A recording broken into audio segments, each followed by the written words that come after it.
Welcome to the History of the Netherlands, where we explore the events and characters that, over time, have transformed a swamp into an amazing modern marvel. Episode 25, Pheasant Fealty. Stuck in the middle, mit Vous. After the Treaty of Arras in 1435, Philip the Good's international policies had to overcome several hurdles if he was to achieve his aims, which were to obtain as much territory and autonomy as he could. He switched alliances from England to France, experiencing the immediate consequences of Bruges going into open revolt, which we explored in the last episode. Despite his reconciliation with the King of France, the two cousins would continually be at each other's throats, so to speak, and on the brink of breaking into warfare once again. In 1441, Philip became the regent for Luxembourg, and this irked the dignity of certain powerbrokers in the Holy Roman Empire who had their own eyes on the domain for themselves. Because Philip was a French prince who ruled imperial territories, he had to rely on his usual tactics of over-the-top extravagance and relationship building to navigate through the political awkwardness that this caused. He successfully made moves designed to maintain his autonomy as a prince of Christendom, and from the 1440s harbored the idea of elevation to a kingship. This would come close to materializing several times. However, as has been the way since Charlemagne's empire was split up between three brothers who couldn't get along all those centuries ago, Philip found that being stuck between France and the German Empire left little room for absolute Low Country autonomy. In the summer of 1435, the Congress of Arras was convened in the capital of the Burgundian-ruled territory of Artois. Philip the Good had two intentions for the negotiations, which were A, to establish a lasting peace between France and England, and B, to reconcile Franco-Burgundian relations.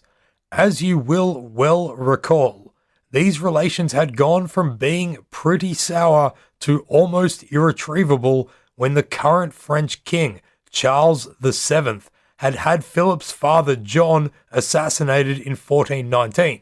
The English deputation at Arras was displeased with any idea of a French and Burgundian love fest. Besides, the two old enemies were currently battling it out in parts of France, including for the capital, Paris, and there was so much contempt between them that the delegations refused to even meet with one another. The English left petulantly in September, having come to no peace with France, and with the Burgundian-English alliance in tatters. The French embassy then endeared Philip and his entourage to stick around and conclude a peace between him and the king. This had been a clear objective for the King of France before the Congress had started, and much planning had gone into it. Philip was a very able prince. He built strong networks of loyalty below him, but Richard Vaughan argues that he was not a great diplomat. Indeed, for a long period of Philip's reign, much of the administrative duties were carried out under the eye of his right-hand man, the Chancellor Nicholas Rollin. As we saw in the previous episode, the construction of the Order of the Golden Fleece also meant that Philip had a tight-knit group to whom he could shift major functions and responsibilities. A bunch of these were often included in major negotiations, people such as the brothers Anton and Jehan de Croix, whose family had been involved with the Burgundian dukes for decades, and whose family name would be included in the list of golden fleeces up until the 1890s. The King of France, eager to weaken the English by kissing and making up with his Burgundian cousin, chose the French delegation to Arras with the purpose of Philip's seduction in mind. It was led by Philip's brother-in-law, Charles I, the Duke of Bourbon, and it was stacked with other people who had personal relations with those in the Burgundian entourage. The king also targeted these close advisors of Philip.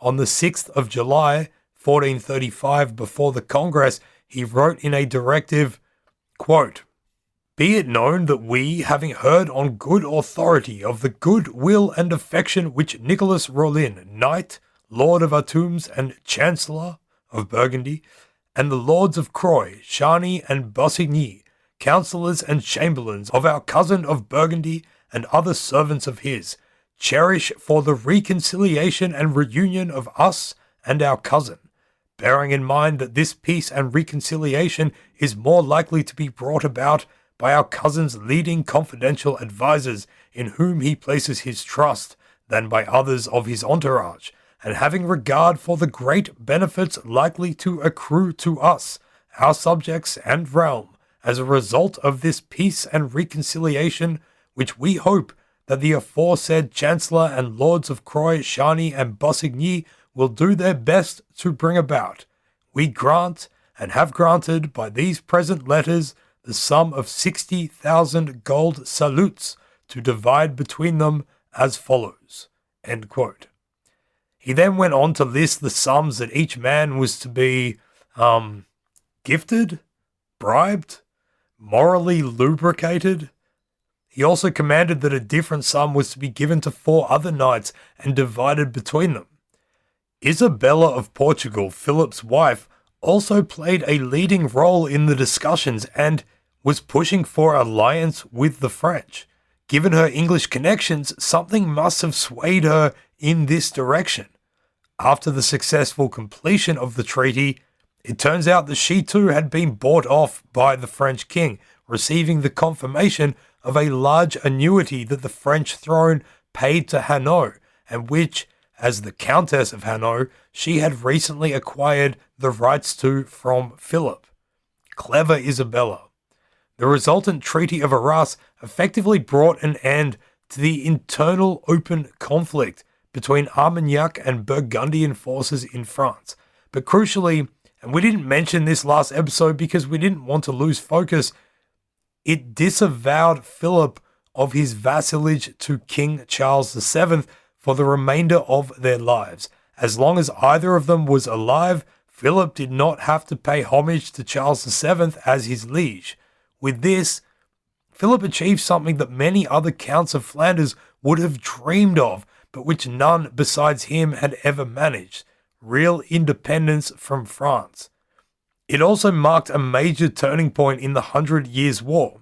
Even though England held a very strong position in France, at this time even controlling Paris, its power on the continent would decline from here on in. Not that we care because, the Netherlands. What will be important, however, for the history of the Netherlands further down the road is another stipulation in the Treaty of Arras, in which Charles VII agreed to loan Philip the right to the area of Ponthieu, southwest of Artois, as well as a few towns in Picardy along the Somme River, including Péronne, for 400,000 gold crowns. If Charles ever wanted to reclaim these towns and territory, he could, but he would need to pay that huge sum of money. As we explored in the last episode, the immediate aftermath of the Treaty of Arras included the Bruges Revolt of 1436. When that revolt happened, it also flared up in other parts of Flanders, including Ghent, which had a mini uprising of its own at the same time. On the day that the deans of the guilds in Bruges had arrested the governing body and taken over the town, Philip was actually in Ghent. His men were disarmed and he was technically taken hostage inside the town for a brief time, until he agreed to certain demands made by the ruling magistracy, mostly consisting of powerful workers and urban land-owning elite. Philip could not handle facing rebellion in his 2 biggest and most important cities at the same time. He had to focus on the recalcitrance of Bruges, so when this happened in Ghent, he took no reprisals on the town for the disrespect its people had shown him. He realized that stability in Ghent was more important than his own honor. For now, anyway.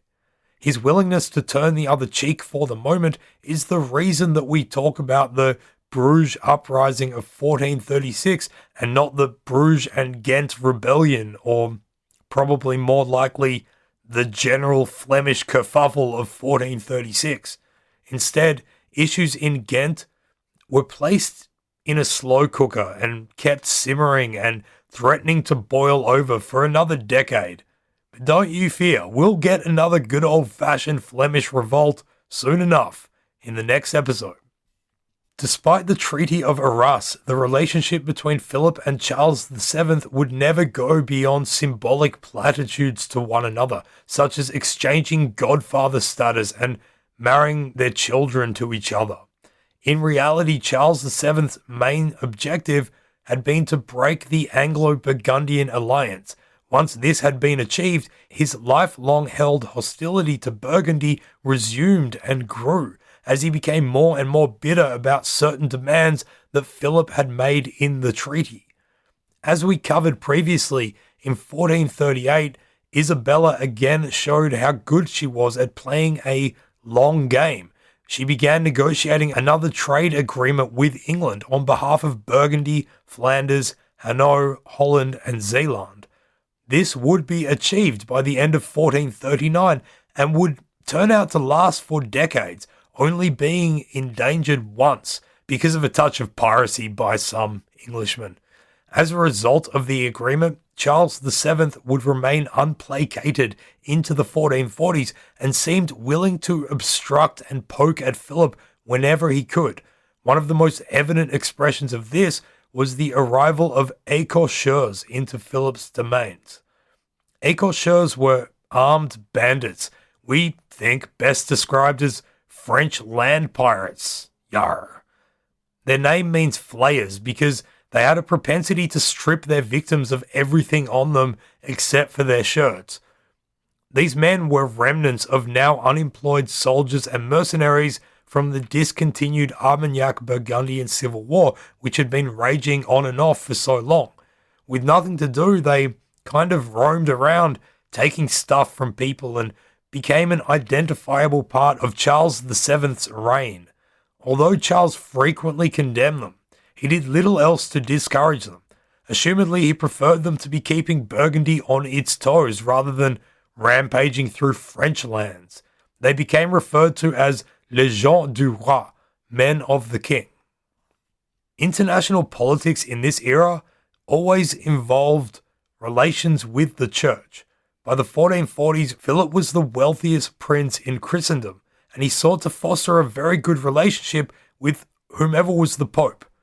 As usual, that was a prickly topic at this time as much as any other, as there were serious divisions in the highest ranks of the Vatican between the man himself, at the moment a guy called Eugenius IV, and a council of Vatican powerbrokers. There were two reasons why it paid for a prince to be in the good books with the holy bookkeepers. Princes wanted to be able to pick their own people for positions of power within their local ecclesiastical establishments. The people who lived in Philip's many domains were under the spiritual guidance of strong bishops like in Tournai, Liège, Utrecht, Cambrai, Terouanne, and Besançon. So it made sense to get like a bastard son, a nephew, or some other loyalist into that position. This was especially important in the temporal power struggles going on. Popes were like the arbiters of everything, and ruling lords would make political moves and then ask for the Pope's approval. Then another opposing lord would appeal to the Pope to disallow whatever the action was. This is exactly what happened with the seat of bishop in Tournai, over which Charles VII and Philip both sought the support of the Pope for different appointees. Everybody, from the people of the Tournai see, the clergy, lower nobility to princes, would have to take a stance in the decision. Embassies and letters would be sent to and fro across Europe as everybody tried to get what they wanted. In the end, in this case, Philip and his wife Isabella worked hard enough to win a decision in their favor in Tournai, largely because of the very good relations they maintained with the Pope Eugenius IV. This happened with pretty much every major appointment, however, to local church positions. Through the 1440s, Philip and Charles VII had constant disagreements over various land titles, and Philip was apparently constantly worried about the prospect of a French invasion of his lands. However, Burgundian domains now stretched way beyond the suzerainty of the French throne and into the realm of the other great lord to whom he had to pay due respect, homage, and taxes: the Holy Roman Emperor. In fact, Philip had managed to grab so much land through his schemings and power plays that he had increased his holdings by 600%, about 2/3 of which were actually imperial lands. So although he had successfully managed to pull himself out of the feudal orbit of the French king, he was still technically subordinate to the emperor. Philip's accession to the rule of Hainaut, Holland and Zeeland and Brabant had always been a prickly issue for the empire, and his right to them had never been officially recognized. The year before the Treaty of Arras had been signed, the Emperor Sigismund, who was always busy fighting Hussites and couldn't really do much about Philip collecting territories like they were Pokemon, had even teamed up with the French king Charles VII to try and simultaneously attack Philip. Although this came to nothing, and Charles and Philip soon after made their show of kissing and making up, Philip's further acquisitions were about to shine an even more powerful spotlight onto the growing strength of Burgundy. So as Philip kept a wary eye on the French king, he also set about coming to terms with a family that was ascending to a long-term rule in the empire. The Holy Roman Empire was about to hit a watershed moment. For nearly a century, the House of Luxembourg had sat atop the imperial throne.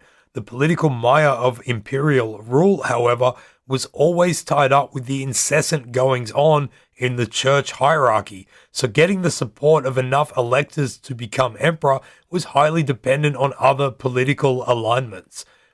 Also, since before the Golden Bull of 1356, when guidelines were established on how the emperor should be elected, until 1437, the Luxembourg and Wittelsbach families had held most of the important titles. When Sigismund of Luxembourg died in 1437, it would be the first real test of those guidelines. In 1440, Frederick III was elected. He was from a family who had gotten themselves the King of the Romans title 4 generations previously and had long been in the upper echelons of imperial sociopolitics, the Habsburg family. They had finally ascended to the imperial throne. It would take 15 years before the crown was officially given by the Pope to Frederick III in 1452, but in that time, he was the main man in the empire. As you no doubt know, the Habsburgs will retain the imperial crown, which will eventually become the Austrian crown, for nearly 500 years from this point on. The current ruler of Luxembourg was Duchess Elizabeth of Görlitz. Her uncle Wenceslao had given her that title, those lands, and the income generated by them in the negotiations, which took place during her marriage to Anton of Brabant, Philip's now dead uncle. But if Wenceslao ever wanted them again, he could buy it all back, and also the title would eventually pass on to his children. Wenceslao's brother, Sigismund, however, just pretended that actually he was the Duke of Luxembourg. Elizabeth had survived Anton, and then also survived her second husband, John of Bavaria. Wenceslao also died without children, meaning that the answer to the question of who is the ruler of Luxembourg really depended on who you asked. Many attempts were made by various people to take over administration and eventual inheritance of her lands. Elizabeth was broke, and mortgaging her lands to another ruler was her best option, so many rulers sought to attain this. 3 people came out as frontrunners. The first was a guy called William of Saxony. After Sigismund died in 1437, his claim to Luxembourg had passed on to his daughter's husband, Albert, King of Bohemia and also a Habsburg. After they both died, this claim then passed through their daughter's marriage to the 15-year-old Saxon Duke William. If he and his new wife Anna of Austria had a son, then that infant would also inherit the title. So William joined the jostle for Elizabeth of Görlitz's affections, but he also rallied some pretty powerful support behind him, including the French king, and he sent soldiers and Saxon captains into Luxembourg under the leadership of the Count of Gleichen, who went about setting up garrisons with his small army, including in the town of Luxembourg itself. The second person to stake his claim was the Archbishop of Trier, Jacob van Zierk. He presented himself as an objective mediator in the tussle, but clearly had great ambitions of his own. In 1439, he paid a bunch of Elizabeth's debts in return for some castles.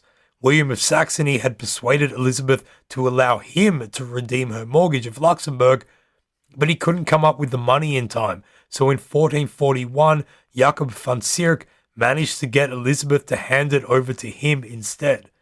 But all of this was taking place while the third person, you know who, Philip the Good, was in his auntie's ear, with Saxon loyalists supported by the French establishing themselves ever more firmly in the administrative structures of Luxembourg. This was not a situation Philip could just allow to continue. In October 1441, he and Elizabeth signed the Treaty of Hesdin, which ceded almost everything she held to him in return for an annuity of 7,000 florins. He became the governor of Luxembourg, and in February the next year, Elizabeth asked the estates to approve his ascension. Philip, who was unusually living in Dijon at the time, where he had never spent much extended time, had to decide whether to take military action against the Saxon alliances in Luxembourg. Instead, he chose to organize a meeting between himself and the emperor-to-be, Frederick III, and use his superpower of being a mega-rich, pompous show-off to help figure out a diplomatic solution. He also still needed to get that recognition of his other imperial lands. Over the following couple of years, a constant stream of messages and meetings between all the parties ensued to sort the situation out, with none of them succeeding. During this time, Elizabeth implored her subjects and the estates to submit to Philip, but in Luxembourg itself, the Count of Gleichen kept expanding the little power base that he had come across. In April 1442, Frederick threw a curveball at Philip and wrote to the estates of Luxembourg informing them that as William, aged 18, had consummated his marriage to his wife Anna of Austria, aged 11, all Luxembourg subjects were now to submit to his rule. Ugh, the Middle Ages. Gross. Philip had had enough, and by the middle of 1443, he decided that diplomacy was not going to cut it. In August, he departed Dijon, and the scene was described by one of his pages, showing that he did it in exactly the kind of fashion that we have come to expect from the Duke of Burgundy. Quote, "The Duke mounted his horse at about 4 p.m. It was raining hard, and it was a pity that it was not a fine clear day, for this was a splendid occasion. The nobility was in superb array, especially the Duke, who was a courteous and amiable prince. He liked clothes and adornments, and the way he wore them suited him so well and agreeably that he had no equals in this. With him were 18 horses, identically caparisoned with black velvet embroidered with his emblems, which were steels with flints causing sparks, and over the velvet were large studs of gold enamelled with steels, which cost a great deal to make. His pages were richly decked out and wore various head armors decorated with pearls, diamonds, and billets marvellously ornate. One sallet alone was estimated to be worth 100,000 gold crowns. The Duke himself was armed richly and nobly with vambraces and leg harness, and these, together with his horse's chanfron, were decorated all over with large jewels, which were worth a fortune." End quote. The Burgundian army basically marched into and through Luxembourg without any resistance, but for having to lay siege to one castle and spank a few small contingents of Saxon soldiers. Before long, all but two towns were in Philip's control, Luxembourg itself and another called Thionville. He sent parties to investigate whether they could breach either defenses, and one of the escalators, fancy French word really for somebody who climbs a wall, managed to sneak into Luxembourg and hide in a drain, from which he learned the patrol routines of the city watch and the Saxon garrison. After this, Philip and his captains hatched a plan which meant that on the darkest night of the year, the 21st of November, about 100 of their men found themselves crouching in a moat outside the city of Luxembourg. Included in this force was a guy called Jacques de Lalaing. Before we get on, it's worth giving him a bit of attention, because this guy was just the embodiment of the stereotypical chivalric medieval knight. De Lalaing was from Hanau, born to a prominent family and whose uncle was the Admiral of Flanders for decades and also a member of the Order of the Golden Fleece. Jacques would go on to become a rock star knight, the most famous throughout Europe, and earned the honorific Le Bon Chevalier, the Good Knight. Renowned for his bravery and skill in battle and tournaments, he is said to have become Philip's favourite knight, like he would have had posters on his wall with his face if he could have. We will go into this again at a later time, but Jacques had this live dream, like a bucket list, to fight 30 people before his 30th birthday. So later on, at the end of the 1440s, when he was in Naples looking for people to challenge him, he was unable to find any contestants. Such was his perceived importance to the Duke of Burgundy that the King of Naples, who had made an alliance with Philip, forbade anybody from fighting him in his domains. De Lalaing is going to pop up again in the next episode, but we thought we would introduce him now at the beginning of his career, crouched alongside a bunch of other armed men in what must have been a cold and tense moat around Luxembourg, ready to attack. And we will get into that after an ad break because, suspense.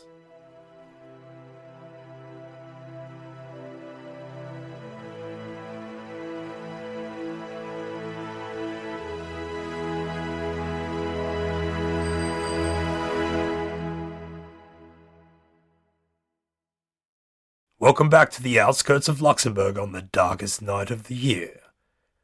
Based on the intelligence that they gathered, Philip's forces actually had no problem securing an opening through the town defences, and at 2 o'clock in the morning, the silence of the streets of Luxembourg was broken by the cries of Burgundian soldiers catching the town and Saxons off guard completely.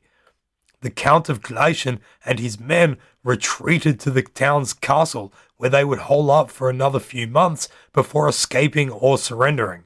For all intents and purposes, by the next day, Luxembourg was in Philip's hands completely. Over Christmas, he arranged for negotiations to be had with William and Anna, a teenager and a child, and its terms were, of course, extremely favourable for the much more experienced Philip. He would pay them a bunch of money for them to just give up their claims on Luxembourg and to lobby the emperor to recognize Philip's rule properly. The emperor, however, refused to do this, and Philip never paid them the money. Nonetheless, he was effectively now the ruler of Luxembourg and happy to be just known as its governor. Because no imperial consent was forthcoming, it left the matter simmering, however, for years to come, and William of Saxony would puff his chest often enough to leave Philip no other choice than to leave his own garrisons permanently stationed in the territory. Meanwhile, he kept trying to build a relationship with Frederick III that would lead him to what is, at this stage, largely agreed to have been his overall objective. Philip was the most powerful prince in Western Europe, and yet his titles were still beholden to the King of France and the German Emperor, even if he had managed to personally remove himself from vassalage to the former. Philip reckoned he ought to be a king, and to be fair, if the rules of the game were that whoever had the most wealth and power was winning, then he was probably right. Over the 1440s, Philip and Frederick proceeded on a merry diplomatic dance with one another that did not reap any direct results, but exhibited an interesting example of how power was projected and perceived at the time. In November 1442, they met at the imperial city of Besançon in the Franche Comté of Burgundy. Philip sought to end the stalemate over Luxembourg and to attain imperial sanction of his rule over his northern Low Country territories, Brabant, Hainaut, Holland, and Zeeland. Here was the meeting of a 20-something-year-old Frederick III, recently crowned King of the Romans and Emperor-elect, with the middle-aged, experienced prince. Philip knew the power of performance and gave due deference to the royalty of the much younger Frederick. They approached each other's entourages on the road outside Besançon, Philip dressed in fine black robes and the collar of the Order of the Golden Fleece prominently displayed around his neck. A bejeweled sash, said to be worth 100,000 crowns, draped over him. He performed all the necessary homages, insisting that Frederick alone walk under a giant gold cloth that the people of Besançon held above them on the entrance into town. At the feast that Philip put on the following Sunday, he alone sat at the head table with Frederick and respectfully served him himself. Afterwards, the two retired to discuss business, which included all the issues Philip had brought, as well as issues Frederick and the Habsburgs were having with the Swiss, for example, and the infighting going on consistently between the Pope and the Council of Papal Powerbrokers. Of course, marital prospects between the two families would have been discussed in the context of any alliances that they maybe talked about with each other. In the end, however, nothing eventuated and the stalemate just continued. This nothing meeting at Besançon provided a pattern that Burgundian and imperial relations would follow over the next decade and beyond. During the course of them, plans and talks continued to emerge around the idea of elevating Philip to kingship. In 1444, one of Frederick's advisors, it seems, proposed that he could become the King of Friesland, or at most of Brabant. Philip was keen on the idea, except for the only Friesland or Brabant part. As far as he was concerned, it was all or nothing. What Philip aspired to was a solidification of the lands of ancient Lotharingia, his domain stretching from Alsace to the North Sea, united under him as a king, and answerable to nobody. Frederick was having none of that, and although it would come up a few more times, eventually in 1448 the matter was dropped. Well, for the next 15 years at least.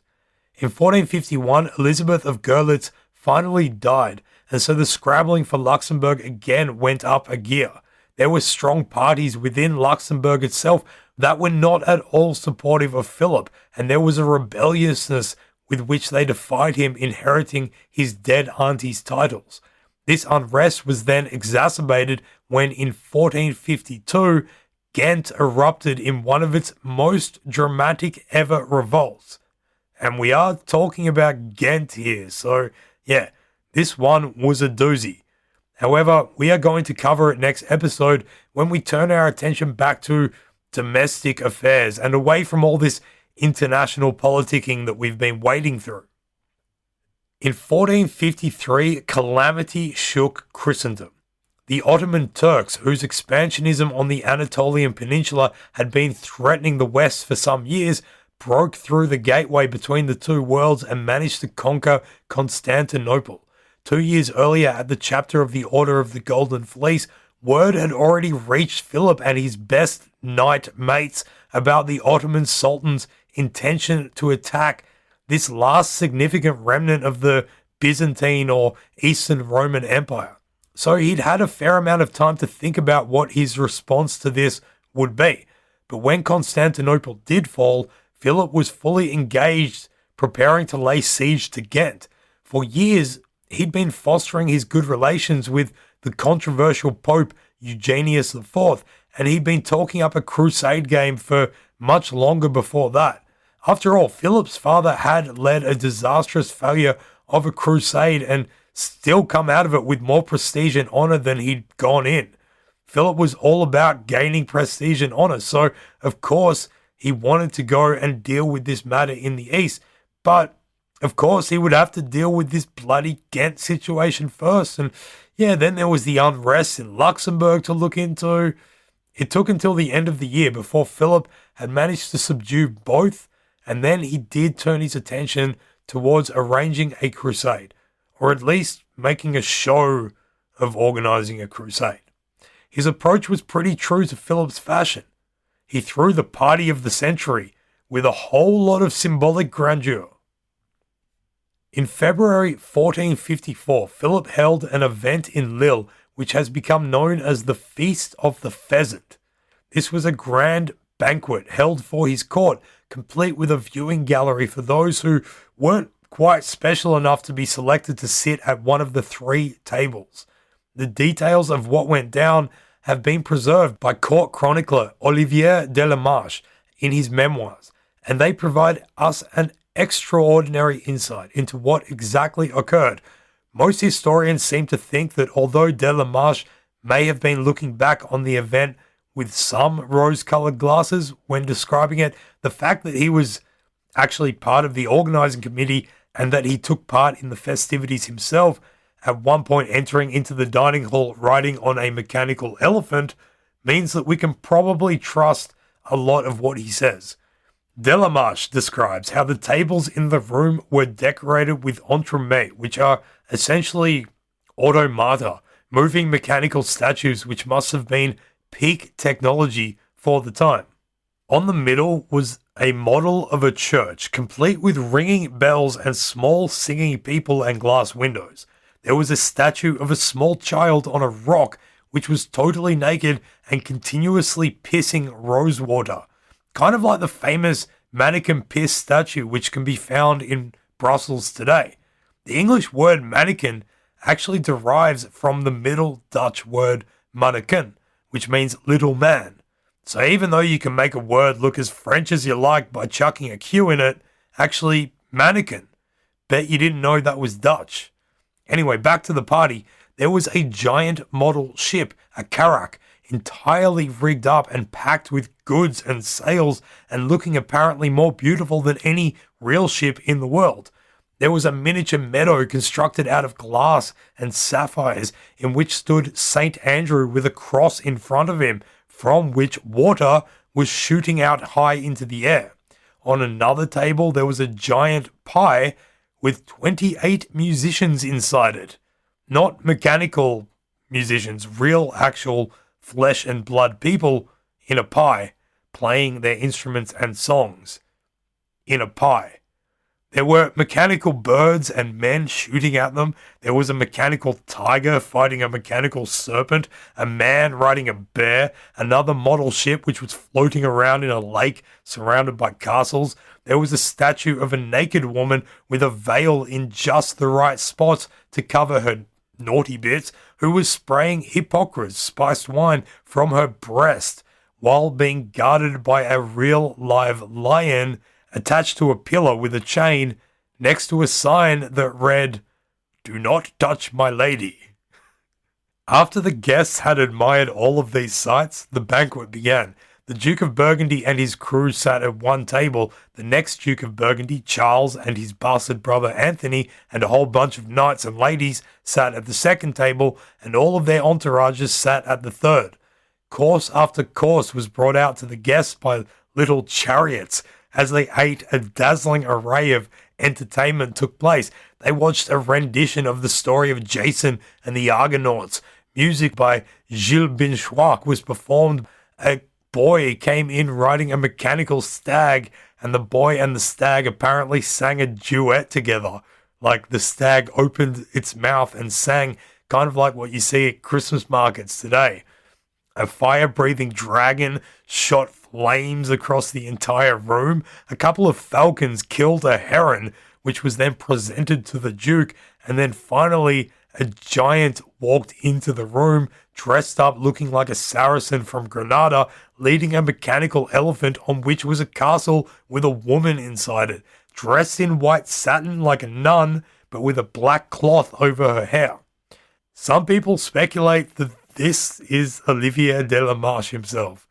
Anyway, he or she looked around the room and said, quote, "Giant, I wish to halt here, for I see a noble company to whom I must speak, and to tell them their will, and to teach them things which should be truly heard."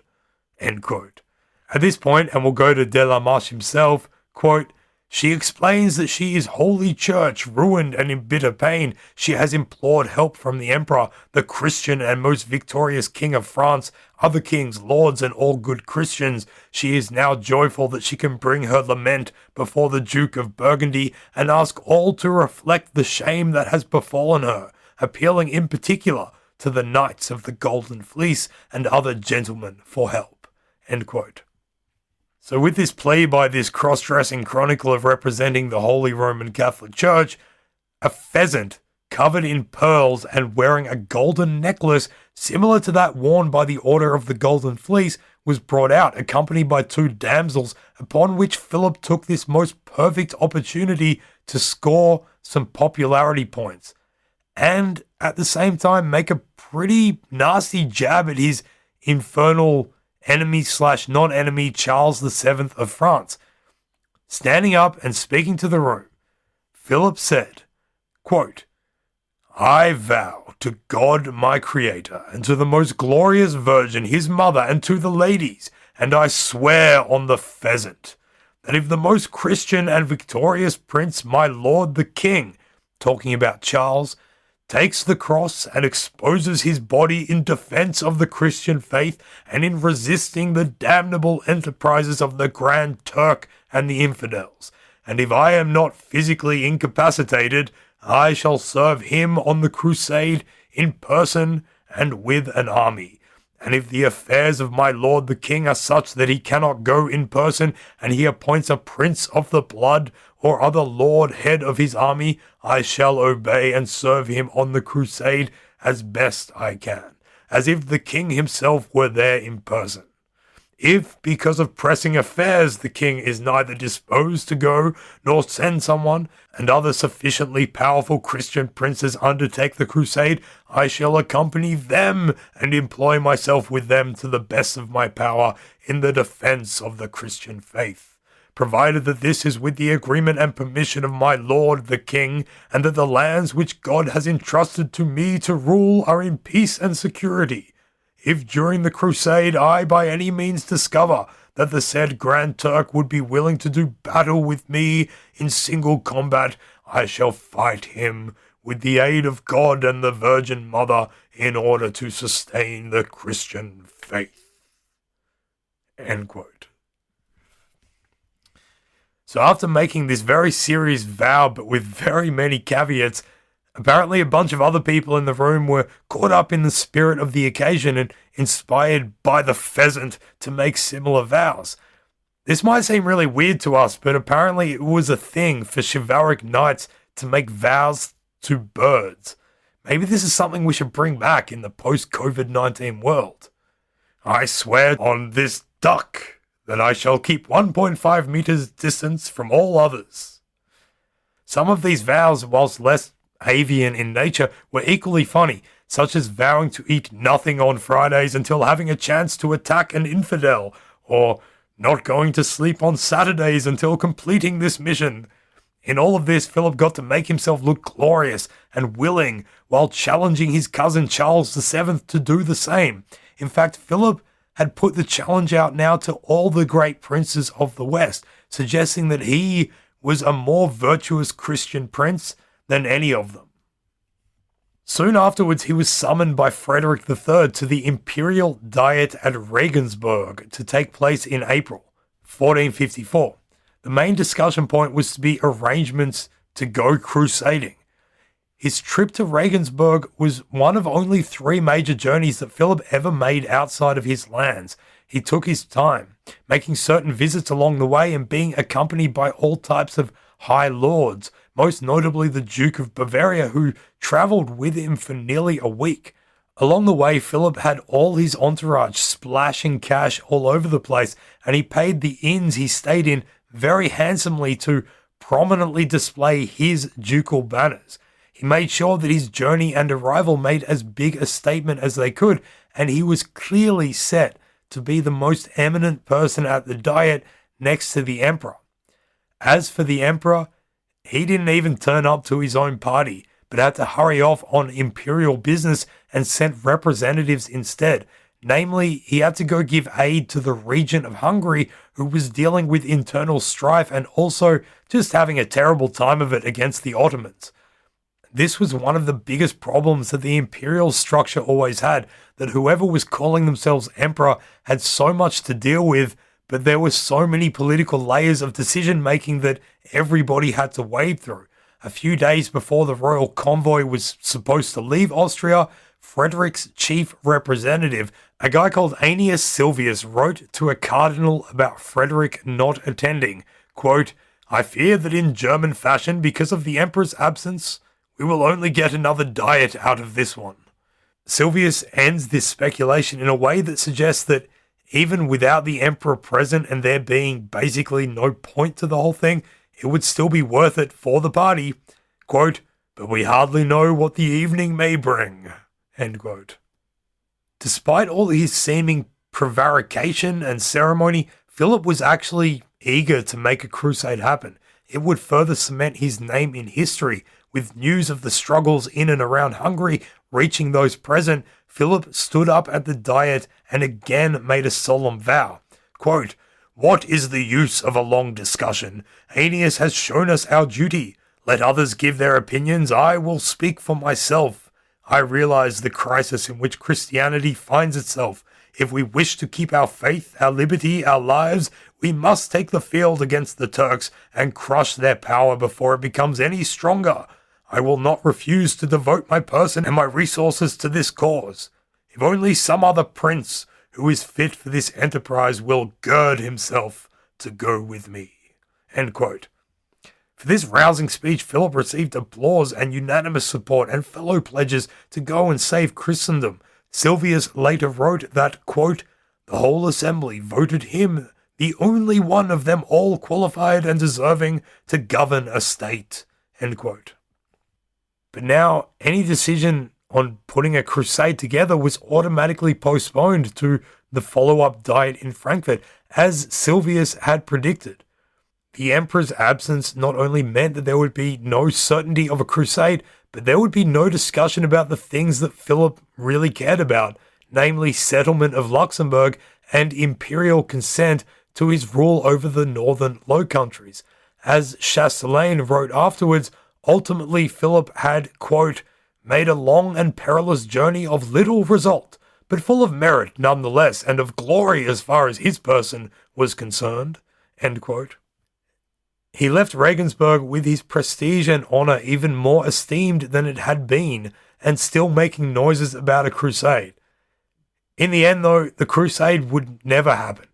No matter how willing Philip was, he could not get the support of his arch-enemy and cousin, Charles VII.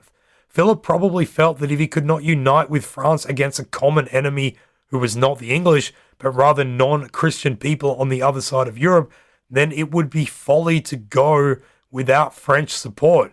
He would be leaving his domains vulnerable to French attack. Furthermore, what if the rebellious nature of Low Country towns flared up while he was away? That could be disastrous. So at the end of the day, there was no prince fit enough to gird him in this endeavour, so he never went. The stalemate with the emperor over Luxembourg and the other Low Countries would continue for years. In 1463, Frederick once again suggested a crown, and once again, the terms were not to Philip's liking. However, during these sessions, certain negotiations began that would, it turns out, bear much fruit. A marriage was eventually proposed that would be between Frederick's son, Maximilian of Habsburg, and Philip's granddaughter, Mary of Burgundy. This marriage alliance will open the door for the Habsburg takeover of the Netherlands and prove a defining moment in its history that we are fast, or actually maybe pretty slowly, approaching. Essentially, in all of this, we see once more the ancient patterns of international politics in the Low Countries coming to the fore. Since the establishment of Lotharingia back in the 9th century, no single person had held as much power over the region as Philip now did. More than that, he had made the most of the extremely advantageous situation he had been born into and got himself to a point where he was more esteemed and wealthy than both of the lords to whom he was beholden, the King of France and the Emperor. However, power in these times was not just dependent on wealth and lands, but on the understanding and agreement of feudal rights that was also an inheritance from Charlemagne. Philip had managed to wrangle his way out of personal bondage to Charles VII, although the consequences on his domains were immense. He could not manage to do the same with Frederick III, who, though young, was astute enough to recognize what Philip wanted, a crown, and offered him the crappiest possible version of one that he could, Friesland. Nothing against Friesland, but it wasn't exactly pumping out money the way that Flanders, Brabant, and Holland were. Also, and probably more importantly, imagine telling the Frisians that they now had a French-speaking king called Philip. Yeah, that'd go down well. Despite his own fancy golden collar, Philip would struggle and fail to truly achieve independence from the ancient collars of homage that were wrapped around the necks of the Low Countries. His son, Charles, would inherit and continue this struggle. Even though they were almost able to reunite the lands of Lotharingia under one king, however, they would eventually suffer the same fate as that original Middle Kingdom. While worrying about the French, they would ultimately be consumed by the Germans. But that story is for another episode. Before we finish up today, there's a couple of things that we wanted to touch on. We have really appreciated the emails, Facebook comments, Twitter messages, all the interaction we've been receiving and having with people over the last few weeks. Although our hobby is reading positive comments about how great we are, some of you choose to show your love in the same way that our parents do, by pointing out mistakes which we have made. And now is the time that we have to correct one. In episode 22, Escaping Social Isolation with a Miraculous Journey to the 1400s, we took a fictional character on a tour through medieval Amsterdam. At one point, we mentioned being in an inn, whilst a group of men in a corner played a dice game and smoked pipes. However, as was pointed out to us, tobacco did not arrive in Europe until after Columbus's journey in 1492, so much later than the 1420s we were imagining. Whoops, that was a massive stuff up, and we do apologize. Our only option to defend ourselves is to suggest that they were smoking something else that was around at the time. It was Amsterdam, after all. Anyway, moving on from digging ourselves deeper into this hole. It is now time in our bi-weekly chapter to recognize the newest members to the Order of the Golden Patreon Pledge. You can all imagine we are assembled in a great oak hall, lit by thousands of candles, to which one shall be added for each of the following names: Demetrio Dimmer Munoz, Champion; Leonika Sneaky Neaky Alders, Legend; Yosa Mac Christine, an absolute superstar; and the Knight of the Order, who was actually the one to notice and point out our pipe-smoking anachronism. So thank you. It has been written up in the great book of our failures. And finally, old mate Nonny, who has returned to the fold of our illustrious order. We are a way easier order to join than that of Philip the Bold. You just have to go to patreon.com/History of the Netherlands and sign up to receive ad-free episodes and a whole lot of prestige. And there, we can vow to the Pheasant that we shall continue on this quest together, to the glory of ourselves, our order, to the sphagnum, and to the history of the noble lands that are low. Oh, there's a chicken, I vow to that too. And this swan, I vow to the duck, and the magpie, and that kookaburra over there. On this emu I pledge. Thanks for listening to History of the Netherlands. You can get detailed show notes at our website, historyofthenetherlands.com. From there, you'll be able to find other podcasts and projects that we've created. This is a production of Republic of Amsterdam Radio.